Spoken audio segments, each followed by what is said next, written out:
শুরুর ধাক্কা ও বরফের গুহা তৈরি গল্পের শুরুতেই মিস্টার বিস্ট এবং তার বন্ধুদের একটি হেলিকপ্টার থেকে নামিয়ে দেওয়া হয় মাইলের পর মাইল জুড়ে থাকা ধুধু বরফের মরুভূমিতে।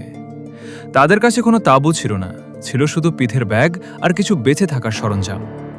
আর্টিকের নিয়ম হলো সূর্য ডোবার আগেই যদি মাথা গোজার ঠাঁই না পাওয়া যায় তবে মাত্র 10 মিনিটেই শরীর জমে বরফ হয়ে মানুষ মারা যেতে পারে। তাই প্রথম দিনই তারা সবাই মিলে কোদাল দিয়ে বরফ খুঁড়তে শুরু করলেন।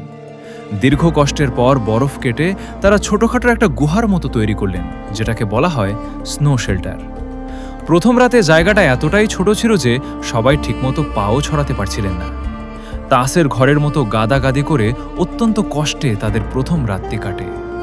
ফ্রস্ট বাইট ও ন্যাড়া মাথার শর্ত। দ্বিতীয় দিন সকালে ঘুম থেকে উঠে তারা দেখলেন ঠান্ডায় তাদের ক্যামেরা পর্যন্ত জমে বরফ হয়ে গেছে।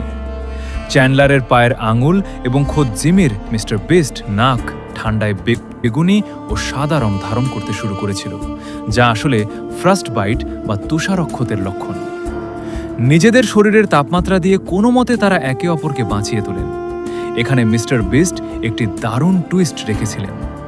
প্রতিদিন তাদের মাথার ওপর দিয়ে একটি উদ্ধারকারী বিমান চলে যেত। কারো যদি কষ্ট সহ্য না হতো তবে সে একটি ফ্লেয়ার গান সংকেতবাতি শুট করে চ্যালেঞ্জ ছেড়ে বাড়ি চলে যেতে পারত। তবে শর্ত একটাই, যাওয়ার আগে তার মাথা সম্পূর্ণ ন্যাড়া করে দেওয়া হবে।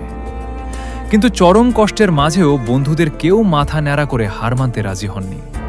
খাবারের চরম সংকট ও 7 ঘন্টার মহাযুদ্ধ দেখতে দেখতে দিন ফুরিয়ে আসছিল, আর তাদের সাথে থাকা 3 থেকে 4 দিনের সীমিত খাবারও শেষ হয়ে যাচ্ছিল। বেঁচে থাকার জন্য তাদের মাছ ধরা ছাড়া আর কোনো উপায় ছিল না। তৃতীয় দিনে তারা বরফের ওপর দিয়ে হেঁটে একটি হ্রদের কাছে যান এবং বরফ কাটার যন্ত্র অগার দিয়ে গর্ত করা শুরু করেন। কিন্তু দুর্ভাগ্যবশত বরফ প্রায় 2.5 ফুট গভীর